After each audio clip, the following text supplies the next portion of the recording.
right, this is another one for both of you. Ali Sullivan directed all 6 episodes of Secret Invasion. What is his style and what does he bring to the project? Olivia, we'll start with you again.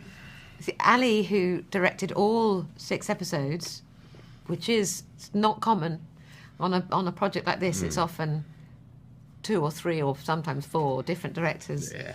And so, I mean, hats off to him for taking on all of us and all of that.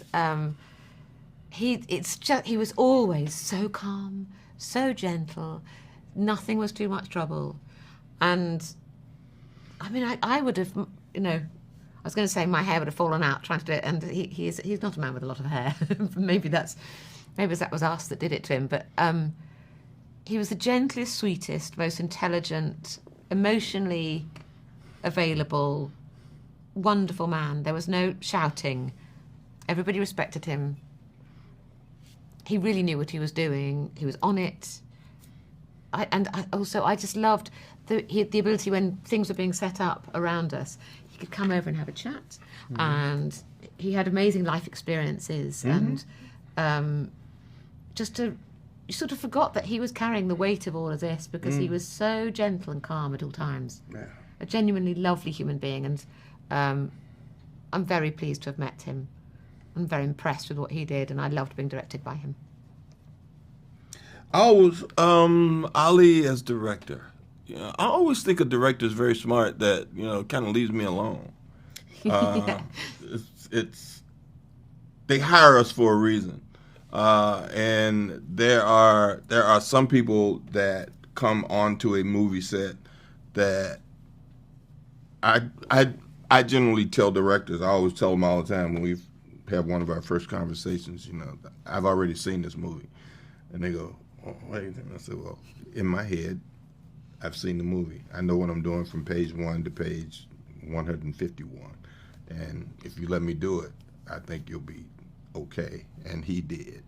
I commend him for that, because there were difficult days, and not necessarily days that I was difficult with him, but there were difficult, the situations were strange, or the things that were happening around the set, and we were doing this right after COVID, so there were a lot of protocols and things going on. So it's not your general movie set, and he found a way to remain calm and a steady hand on the rudder of that ship that I don't think a lot of people would have been able to do. Yeah.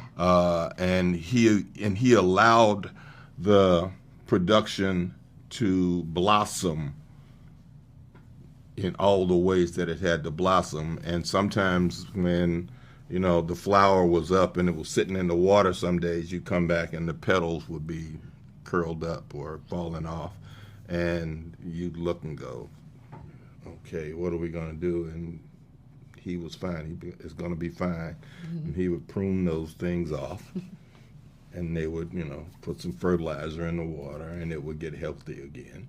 And we would go away, and they would call us back and go, the flower's not so well right now. Could you come back? And he never, assigned blame to anyone. He took responsibility for everything that was happening around there because he was the captain of that ship. And he was a good captain. Yeah.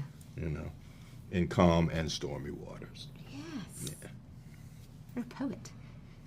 There were great practical sets and several interesting locations. What was your favorite set, location, and why, Olivia?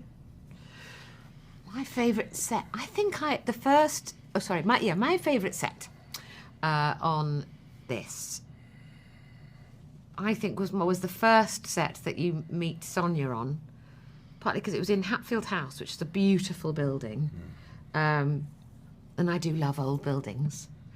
And I've filmed in there before, so it was exciting to go back. And it was a huge room. There was lots of space for everybody, and you didn't have to build it. So that was... I love that building, so that I was very happy to go back there. And then other sets, for me, weren't as exciting as that. We were outside in the woods, that was nice. Car was fun. Yeah. But I think the most beautiful and my favourite set was definitely the first one in her office with all the clocks, which was Hatfield House. Yeah. I love that that house too. I've actually shot in that house several times too. Yeah, it does lots of filming. Yeah, because we did part of Captain Marvel in that particular house. Oh, did you? Mm-hmm. It was no, it was something else. It was Scarlett's dance school. When she was a Russian, it was her dance school. We did a whole thing in there. So I like that set a lot, and one of the reasons I like that set so much is because that's where I met you. Mm-hmm. So that will always have, that whole special thing. It's like the first thing I ever did with you was that, because this is not the last thing we're going to do together for sure. I hope not. And I liked my house. The house they created for me, or the house that they got that was that set. I liked that house. It was a nice house that felt like, Charlene and I had lived in it. It felt like a lived-in space. Nick wasn't there very much, according to the lore of the script.